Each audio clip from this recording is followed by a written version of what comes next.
자, 누가복음 15장 25절에서 32절. 하필이면 또 아들 설교입니다. 참네.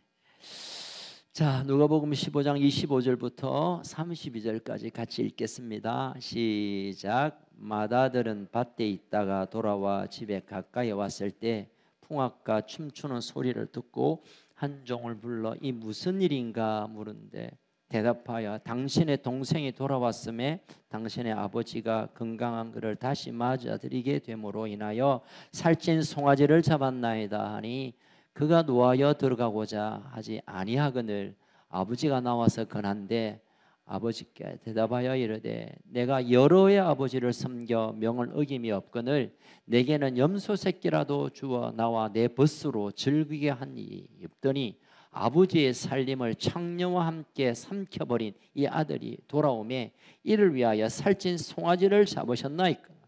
아버지가 이르되 예 너는 항상 나와 함께 있으니 내 것이 다 네 것이로되 이 동생은 죽었다가 살아났으면 내가 잃었다가 얻었기로 우리가 즐거워하고 기뻐하는 것이 마땅하니라. 아멘. 우리가 누가복음 15장 전반부에 있는 이제 소위 말해서 잃어버린 둘째 아들의 얘기를 지난주에 말씀을 드린 것 같습니다. 아버지를 죽은 것으로 여기고 유산을 자기 몫을 받아가서 먼 나라로 갔다가 다 말아먹고 이제 돌아왔죠. 돌아왔는데 아버지가 그를 용서하며 받아들이고 그리고 그 둘째 아들을 위하여 잔치를 이렇게 엽니다. 그 전에 새 옷을 입히고 반지를 끼워주고 신발을 신겨줍니다. 이것은 신분을 완전히 회복하는 것. 당시의 종들은 새 옷을 입을 수가 없었어요. 그냥 거적대기 메고 다니는 거.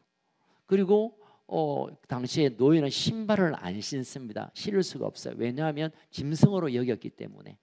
그리고 반지라는 것은 어떤 사람의 권위 또 그 도장 또는 어떤 그의 모든 것을 의미하는 반지를 이 둘째 아들에게 줍니다. 넌 종이 아니야.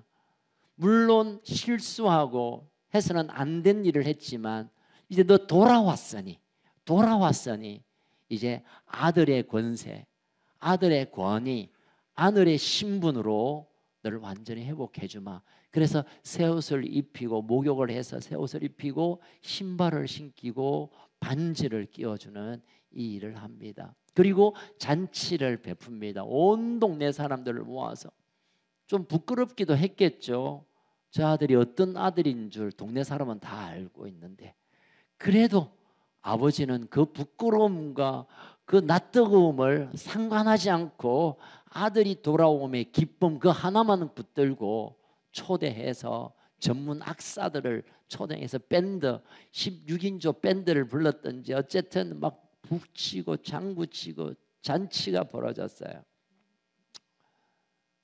자, 오늘은 이 상황을 보고 있는 큰아들, 첫째 아들, 장남의 관점과 장남의 얘기를 좀 함께 나눌까 합니다. 대개 성경에 장남하면 좀 든든한 사람, 아버지를 대신해서 뭔가 좀 점잖고 든든하고 뭔가 일을 맡길만 하고 또 열심히 일하고 또 아버지가 안 계실 때는 가정사를 다 돌보고 그래서 이 장자권, 장자가 아주 큰 의미로 이렇게 소개되고 있습니다. 여러분 아시나요? 하나님께서 장자, 첫 아들에 대해서 내 것이라고 말할 만큼 첫 것은 내 것이니 첫 아들은, 큰 아들은 첫 자손은 내 것이라고 할 만큼 하나님께서도 아끼고 아름다운 아들이 큰 아들입니다. 우리나라에도 좀 그런 성향이 있죠. 유교적인 영향을 받아서 그래도 장남이 제가 둘째로 태어나가지고 얼마나 스트레스 받은지 몰라요. 제가 고등학교 졸업할 때까지 새 옷을 단 한 번도 입어본 적이 없어요. 형님 무릎 밟고 나면 떼어가 입고 여기 뭐 소매 뭐 길면 접어서 입고 바지는 그냥 아버지 오래전에 매다가만 넥타이에 끼어가지고 아버지 줄줄 흘리는 형님 바지 입고 그렇게 지냈습니다. 우리보다 더한 데가 유대 사회입니다. 유다의 문화입니다. 어쨌든 하나님이 첫 장자 큰아들 첫 번째 아들에 대해서 관심이 많아요. 또 좋아하시고 그래서 첫건 내 거다라고 할 정도 하나님이 그 첫 아들에 대해 귀히 여깁니다. 자, 오늘 이 누가복음 15장에 있는 이 가정의 첫 아들에게 성경이 말하고 있는 이 첫 아들의 이미지를 포커스를 맞추고 보면 뭔가 좀 아닌 것 같은 느낌이 듭니다. 아버지가 참 그 가문의 부끄러움을 또는 아들이 돌아오지 않고 있는 그 가슴 아픔을 또는 그 재산에 이제 사라지는 이런 그 손실의 이 고통을 이 큰아들이 함께 아버지 곁에 서서 위로하고 격려하고 부담을 주고 걱정하지 말라고 안심하라고 해야 할 아들이었는데 오늘 읽었던 25절 이후에 보면 이 집의 큰아들은 그런 아들이 아닌 것 같다라는 생각이 듭니다. 오늘 설교 제목이 뭔지 아세요? 같이 읽어봅시다. 시작. 집안의 고아. 고아가 누굽니까? 부모가 없는 사람을 고아합니다. 그 친구들이 모인 곳이 고아원, 고아. 근데 집안의 고아란 말은 무슨 말이냐면 집안에 부모님이 다 계시는데 아버지도 어머니도 형제들도 다 있는데도 아버지가 자식에게는 전혀 의미가 없고 아버지의 마음, 아버지의 아픔, 아버지의 비전, 아버지 존재 자체가 아무 이유 없이 그냥 그 집에 사는 자가 바로 고아입니다. 고아. 오늘 25절 이후에 이 큰아들을 제가 그렇게 단정을 하고 오늘 본문을 좀 내려가려고 합니다. 이 첫째 아들은 집 안에 있었지만 아버지와 함께 있었지만 아버지와 함께 식사도 하고 같은 집에 살고 같이 일도 했지만 이 큰아들은 집 안에 있었지만 아버지가 없는 사람처럼 살아갔던 고아였습니다. 왜 제가 이렇게 단정하냐면 몇 가지 증거가 있습니다. 오늘 저는 그 증거를 여러분께 제시하고 싶습니다. 첫 번째로 왜 이 큰아들이 집안에 있으면서도 고아와 같은 아니 진짜로 고아같이 존재했느냐. 첫 번째 증거는 무관심입니다. 무관심. 조금 전에 제가 말씀드렸죠. 큰아들은 집안의 일 가운데 아버지의 결정에 대해서 권위를 인정하고 또 아버지가 어려움이 있으면 큰아들이 가서 그 문제를 좀 도와드리기도 하고 또 어떤 큰 집안에 어떤 큰 어려움이 있으면 큰아들이 딱 그 일들을 처리하고 막아서야 되는 약간의 책임이 있습니다. 우리가 지난주 살펴본 대로 둘째 아들이 이 큰아들의 동생인 둘째 아들이 아버지에게 가서 요구한 것이 뭡니까? 나 재산 미리 좀 땡겨 주십시오. 아버지 죽었다 생각하고 내 목 달라고 하는 이 버르장머리 없는 동생, 정말 집안의 수치스러움을 드러내는 일, 아버지한테 말도 안 되는 일로 아버지가 눈 뻔히 살아계시는데 죽은 것으로 여기자고 하는 이 정말 쓸모없는 홍군형을 내고 그냥 다리를 그냥 부지러 놓아야 할 이 상황 가운데 큰아들은 아무 일도 하지 않았습니다.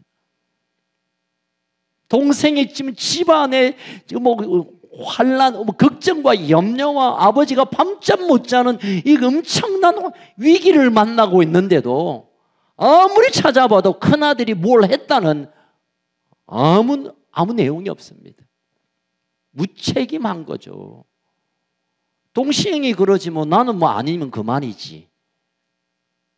장자로서 큰아들로서 첫째 아들로서 이 가문에 이 가정의 아버지를 위하여 해야 할 일이 분명히 있음에도 불구하고 아무 말하지 않고 책임 없이 입 닫고 돌아서 있는 모습을 우리는 여기서 찾아볼 수 있습니다. 물론 아버지를 도와서 일을 밭에 가서 열심히 하기도 했겠죠. 어깨까지 밖에 나서 일도 하고 추수도 하고 일을 많이 도왔겠죠. 그러나 너무너무 중요한 이 가정의 중요한 시기, 동생이 집을 떠나고 그리고 저 재산이 지금 손실이 오고 밤잠 못 자는 정말 괴로워하는 아버지의 그 고통, 이 상황을 이 큰아들은 아무 느낌 없이 뭐 아버지가 아프면 뭐 아프고 뭐 못 자면 못 자고 괴로우면 괴로운 거지 나와 아무 상관없다고 하는 이 무책임이 결국은 이 큰아들이 이 집안의 고아였다는 것을 증명할 수 있습니다. 두 번째, 이 첫아들, 큰아들이 고아의 증거가 되는 것은 은근히 즐겼습니다. 지금 동생이 아버지한테 정말 이거 터무니도 없는, 있을 수 없는, 해서는 진짜 안 되는 일이 진행되는 동안에 무책임할 뿐만 아니라 은근히 즐겼다고 저는 이 본문을 읽고 싶어요. 동생이 요구한 건 뭡니까? 자기 몫의 유산을 요구했습니다. 여러분, 고대 근동, 특별히 유대인들에게서 유산을 나누는 기준이 있습니다. 신명기 21장 17절 한번 같이 읽어볼까요? 시작. 반드시 그 미움을 받는 자의 아들을 장자로 인정하여 자기 소유의 그에게는 두 몫을 줄 것이니 그는 자기의 기력의 시작이라. 장자의 권리가, 장자의 권리는 다른 형제보다 갑질로 주는 거예요. 자, 아들 둘이 있습니다. 이 재산이 3개면 동생은 하나면 3분의 2는 큰아들 겁니다.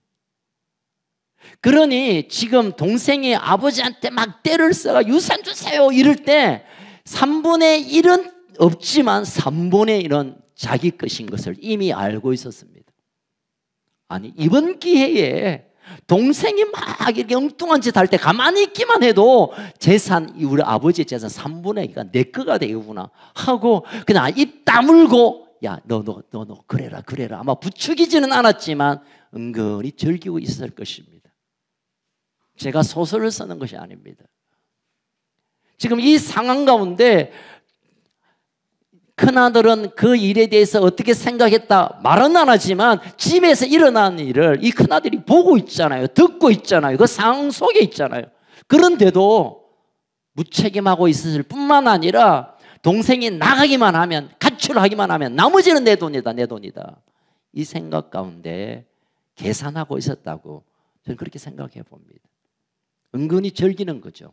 동생이 나가는 게 얼마나 슬픈 일이고 고통스러운 일인데도 자기에게 유익이 된다면 아버지 마음이 괴롭고 힘드는 것은 아무 관심 없어요. 그냥 나한테 뭔가 이제 재산이 떨어지겠구나. 내가 달라 하면 이거 좀 부끄러운 일인데 동생이 달라니까 자연히 이것은 다 내 거라고 생각하는 이 상황을 즐기고 있는 큰아들의 모습이 우리는 이 본문에서 볼 수 있게 되는 것입니다. 여러분, 이 세상 사람들도 머리만 잘 굴리면 수고하지 않아도 뭘 생기는 것에 대해 관심이 많습니다. 막 땀 안 흘려도 막 대박 나면 막 짱이다 이런 생각들. 아마 이 큰아들이 그런 생각을 했나 본 것 같아요. 그러니 지금 대박 날 찬스잖아요. 동생만 그냥 나가면. 그래서 생떼를 쓰면서 내 돈 달라고 내 재산 달라고 할 때 둘째 아들이 자기 동생이 할 때 아마 그 뒤에서 팔짱을 이기고 잘한다 야 확실해 더 쫄라 이랬을지도 몰라요. 제가 마음이 나빠서 그런 게 아니라 충분히 그 상황을 우리는 이 본문 내에서 바라볼 수 있습니다.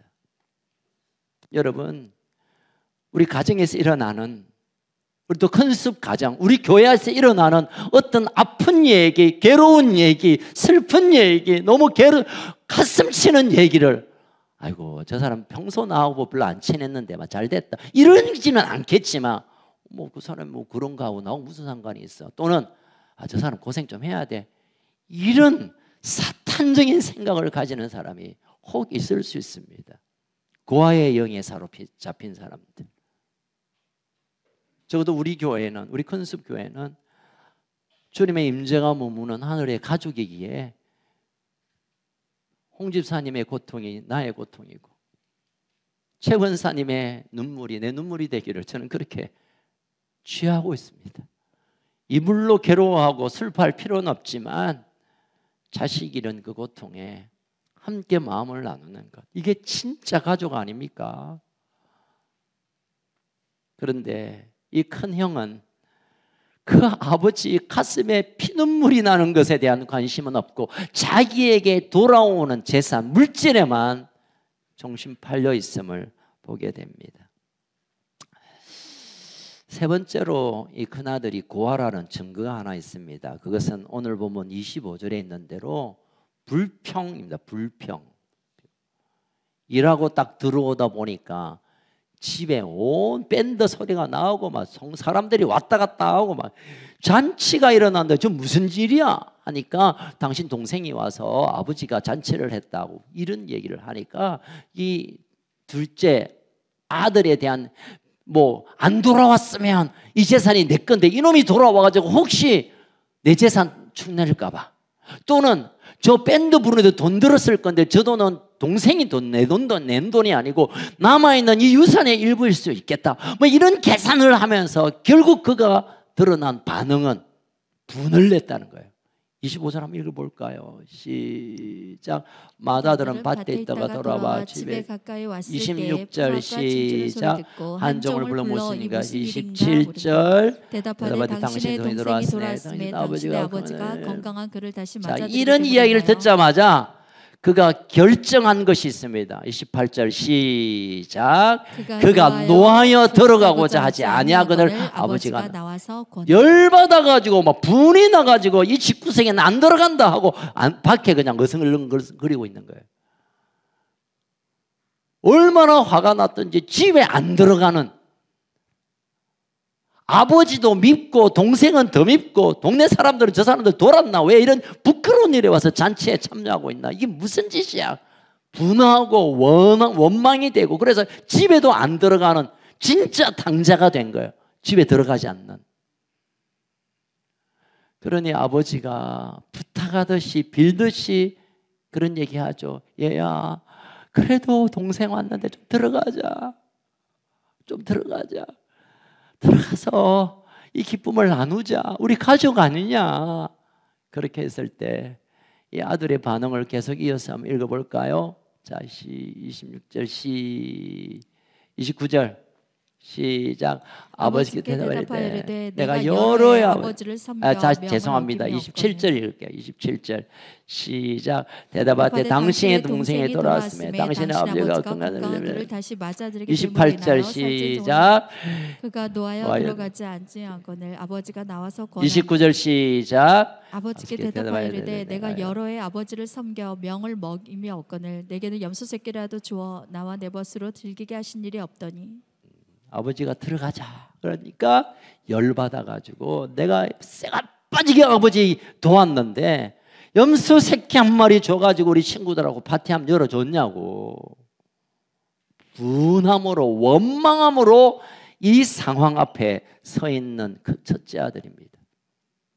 아버지 마음도 틀 것이 없는, 아버지는 뭐 모든 재산 돈을 빌려서 와서라도 잔치를 하고 이 기쁨을 나누고 싶은 아버지의 마음과 전혀 다른, 그 돈을 왜 쓸데없이 쓰냐고, 저놈 자식 왜 받아주냐고, 저 돈 다 내 돈 아니냐고, 내 유산 아니냐고 하는 이 분함이 있기에 아버지와 전혀 상관없는, 아버지의 마음과 생각과 기쁨과 존재 자체도 의미 없는 고아의 모습을 그대로 드러내 보이고 있습니다.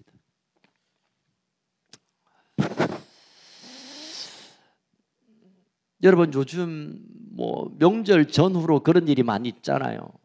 재산, 이제 유산 분쟁이라 그러나요? 아버지가 이제 아마 올해를 못 넘길 것 같다 이러면 이제 자녀들이 모여서 뭐 뒷집, 뭐 뒷밭대기는 누가 가지고, 이 집은 누가 가지고, 뭐 이렇게 유언하시기도 하고, 또 공정, 법무사에게 공명을 받기도 하고, 또 녹음을 하기도 하고, 뭐 법적 효력을 발생하려고 하고, 또 그 명절 전에 와서 또 작업을 하잖아요. 평생 안 오는 인간들이 와가지고 뭐 보일러 하나 드려야 되는데 그래갖고 뭐, 그래서 이제 이 재산 분쟁하다가 나중에는 법정까지 가고 나중에는 살인 사건이 일어나는 일이 몇 해 전에 송정에서 그런 일이 있었어요. 재산 분쟁 때문에 살인이 형제끼리 산다는 그런 말이 있잖아요. 피는 뭐보다 진하다? 예? 콜라보다 진하다. 그런데 여러분, 돈은 피보다 더 진한 것 같아요. 돈이 개입되면 뭐 혈육이 무슨 의미가 있습니까?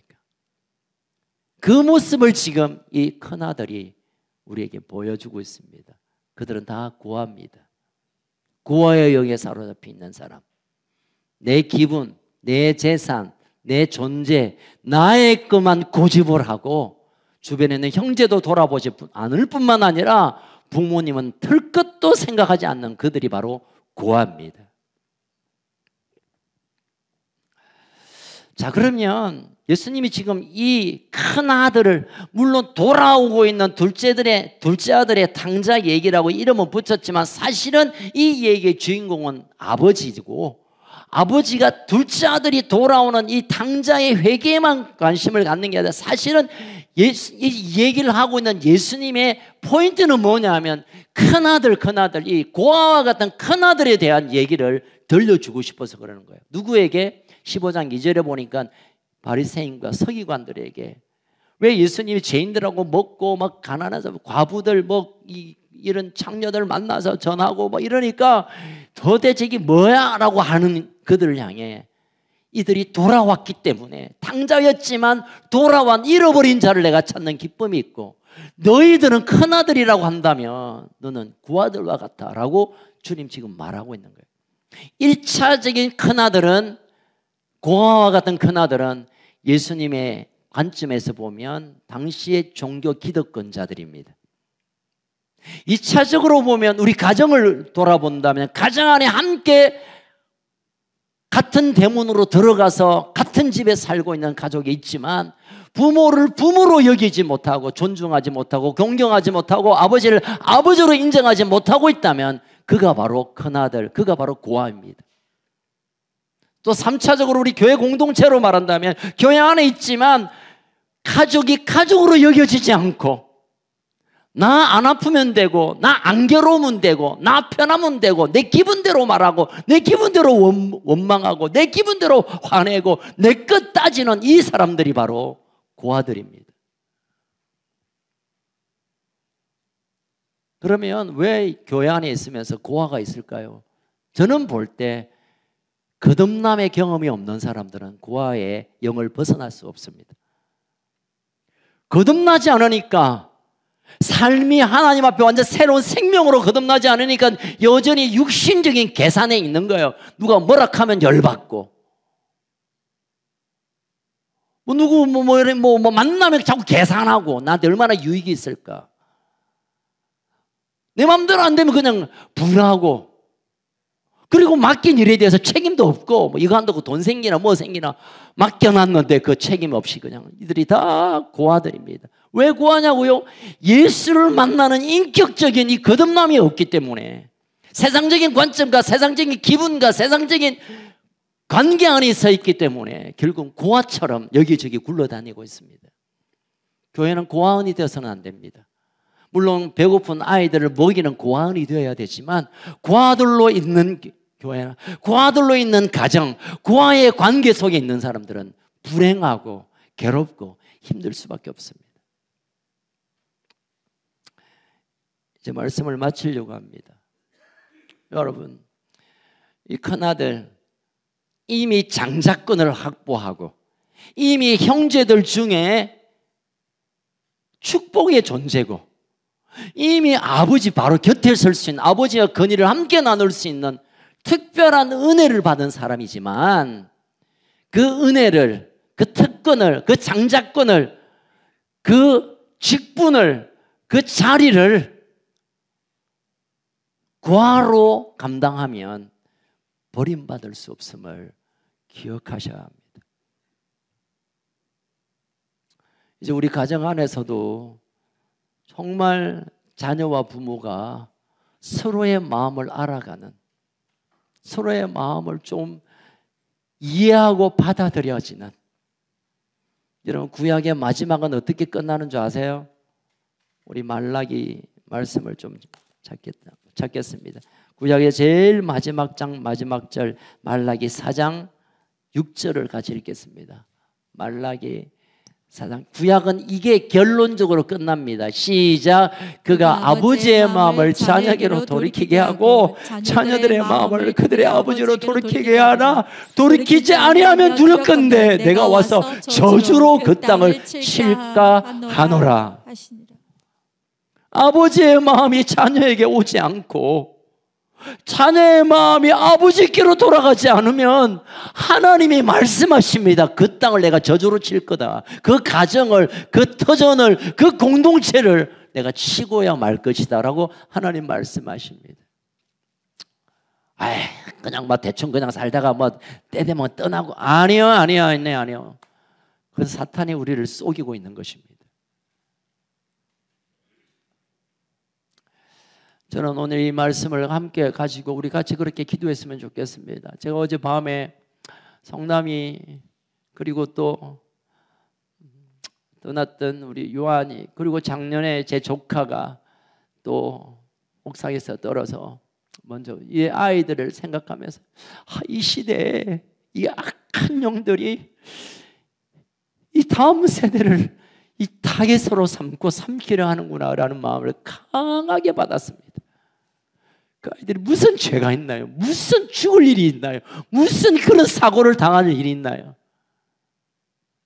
이제 아버지들이 우리 부모님들이 그들의 마음으로 돌이키지 않는다면 그리고 자녀들이 부모의 마음으로 돌이키지 않으니까 이런 화와 같은 일들이 일어나는 거예요. 이제 우리가 돌이켜야 합니다. 우리 자녀의 마음을 품고 부모님의 마음을 자녀들이 품고 하나님 아버지의 마음으로 다시 돌아가지 않으면 더 이상 소망이 없습니다. 더 이상 아무것도 기대할 수 없어요. 돈을 수억을 번는다 하더라도 오래 건강하게 100세까지 병 없이 산다 하더라도 그게 행복이고 그게 가치가 있는 생애입니까? 여러분 이제 우리가 주께로 돌아가야 합니다.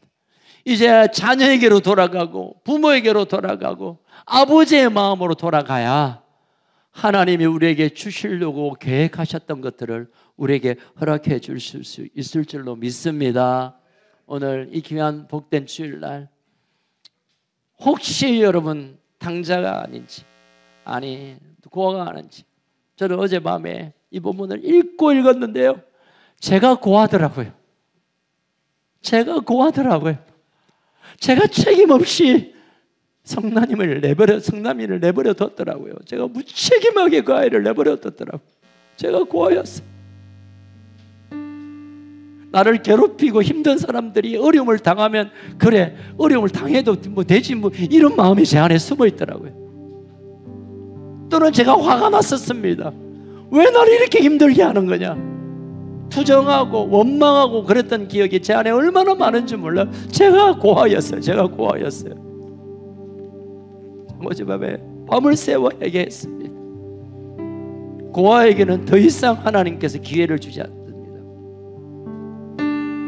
우리가 오늘 우리 각자가 하나님 앞에 고아에서 아버지를 아버지로 부를 수 있는 자녀로 다시 돌아가고 우리의 자녀를 우리가 그 마음을 그대로 끌어안고 자녀들이 부모를 마음을 받아들임으로 진정한 하나님 안에서의 가족이 되므로 그 가족 안에 부어주시는 하나님의 영광을 우리가 보아야 될 줄로 믿습니다. 그런데 여러분 염려하지 마세요. 요한복음 14장 18절에 보니까 예수님께서 이런 말씀을 하셨어요. 한번 띄워주실래요? 시작. 내가 너희를 고아와 같이 버려두지 아니하고 너희에게로. 다시 시작. 내가 너희를 고아와 같이 버려두지 아니하고 고아와 같은 우리를 하나님 주님 아신 거예요. 난 고아 아닙니다. 나 정말 아버지 마음을 얼마나 잘 아는데요. 아니요, 그게 고아입니다. 그런데 주님 말씀합니다. 너희들을 고아처럼 내버려 두지 않을 거야. 왜냐하면 고아대로 두면 진짜 버림을 받기 때문에 주님께서 고아와 같은 우리를 버리지 않기 위하여 오시겠다고, 우리에게 오겠다고 약속하고 있습니다. 여러분, 오시는 그 주님을 우리가 이제 맞이하면 됩니다. 지금 이 시간 성령으로 우리에게 오셔서 환영하시는 주님 앞에 내가 주님께로 나아가면 됩니다. 그래서 고아의 영에 사로잡혀 원망하고 무책임하고 악함을 즐기는 인생이 아니라 함께 아픔을 나누고 함께 울고 함께 웃고 함께 하나님의 영광 안에 거하는 온전한 가족으로 우리가 함께 나아가기를 주의 이름으로 축복합니다. 함께 기도합시다.